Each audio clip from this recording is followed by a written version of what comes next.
सेना ने केदार घाटी में रामबाड़ा और गौरीकुंड के बीच करीब 1000 लोगों के फंसे होने की बात कही है, जिन्हें सुरक्षित निकालने के लिए रेस्क्यू ऑपरेशन शुरू कर दिया गया है।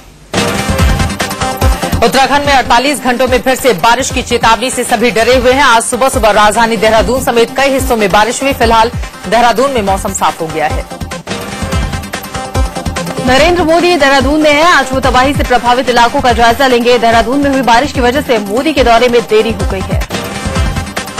शुक्रवार को गुजरात के मुख्यमंत्री नरेंद्र मोदी अपने साथ एक हेलीकॉप्टर और एक विमान लेकर देहरादून पहुंचे, जहां उन्होंने गुजरात के श्रद्धालुओं की आपबीती सुनी। उसके बाद मोदी ने श्रद्धालुओं को अपने विमान से अहमदाबाद के लिए रवाना किया। उत्तराखंड के सीएम विजय बहुगुणा ने कहा है कि नरेंद्र मोदी को किसी भी प्रभावित इलाके में हेलीकॉप्टर उतारने की इजाजत नहीं मिलेगी। बहुगुणा ने कहा कि मोदी सिर्फ हवाई सर्वे कर सकते हैं। केंद्रीय गृहमंत्री सुशील कुमार शिंदे तबाही का जायजा लेने के लिए देहरादून पहुंच गए हैं। गृहमंत्री केदारनाथ समेत दूसरे प्रभावित इलाकों का हवाई सर्वे करेंगे। उत्तराखंड की भारी आपदा में जहां हजारों लोगों के मरने की बात कही जा रही है, वहीं उत्तराखंड के सीएम ने कहा है कि इस आपदा में अब तक 556 लोगों की मौत हो चुकी है। हरिद्वार में गंगा से 48 शव पुलिस को मिले हैं। शवों की तादाद को लेकर अलग अलग तरह के बयान आ रहे हैं। पहले एसएसपी ने कहा कि अभी तक 48 शव बरामद किए गए हैं, लेकिन बाद में डीएम का बयान आया कि 16 लाशें ही निकाली गई।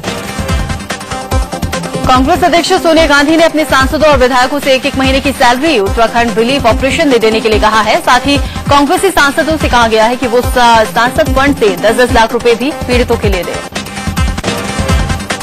उत्तराखंड में कुमाऊं मंडल के उधम सिंह नगर जिले से तबाही की कुछ और तस्वीरें सामने आई हैं। यहां नदी के उफान में गाड़ियां तिनकों की तरह बह गई।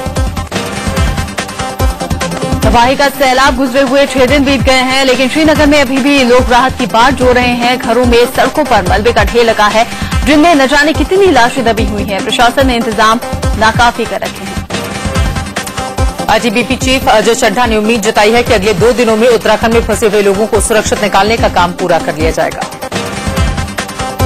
उत्तराखंड में तबाही के शिकार हुए लोगों की मजबूरी को कुछ लोग भुनाने में लगे हैं। हेलीकॉप्टर के जरिए लोगों को बचाकर लाने की कीमत लगाई जा रही है। देहरादून में एक शख्स ने 20 लाख रुपए लेकर उसके परिवार को नहीं बचाने का आरोप लगाया। हेमकुंड साहिब की यात्रा से लौटे गाजियाबाद के एक परिवार ने संगीन आरोप लगाया है। उनका कहना है कि आपदा में फंसे मजबूर लोगों की बेबसी का फायदा उठाया जा रहा है। पानी की कीमत और रोटी तक के लिए मनमानी कीमत वसूली जा रही है। द्वारिकापीठ के शंकराचार्य स्वामी स्वरूपानंद ने कहा है कि जल्द ही केदारनाथ मंदिर की साफ सफाई करवाई जाएगी। उन्होंने कहा कि मंदिर में भोलेनाथ का अभिषेक कर तबाही में मारे गए लोगों की आत्मा की शांति के लिए प्रार्थना होगी। उत्तराखंड में आई तबाही को देखते हुए यूपी सरकार ने डॉक्टरों की टीम भेजने का फैसला किया है। 14 स्पेशलिस्ट डॉक्टरों की ये टीम आज दवाई और दूसरे इंतजाम के साथ देहरादून के लिए रवाना होगी। बिहार सरकार देहरादून में पीड़ितों के लिए एक विशेष राहत कैंप खोलेगी। कैंप में 20 डॉक्टर्स की टीम मौजूद रहेगी। पटना में सीएम नीतीश कुमार की अगुवाई में हुई बैठक में फैसला लिया गया। क्या हिंदू, क्या मुसलमान, क्या सिख और क्या ईसाई, हर कोई उत्तराखंड त्रासदी के पीड़ितों के साथ उठ खड़ा हुआ है। मंदिर में हवन कीर्तन हो रहे हैं तो मस्जिदों दरगाहों पर इबादत की गई, गुरुद्वारों में अरदास हुई। उज्जैन की क्षिप्रा नदी के पास पूजा अर्चना कर उत्तराखंड में आई तबाही के चलते फंसे लोगों की सलामती और जान गंवाने वालों की आत्मा की शांति के लिए प्रार्थना की गई। मुंबई के दहिसर इलाके में 4 मंजिला इमारत के गिरने से हड़कंप मच गया। हादसे में 4 लोगों की मौत हो गई और 7 लोग जख्मी हुए हैं।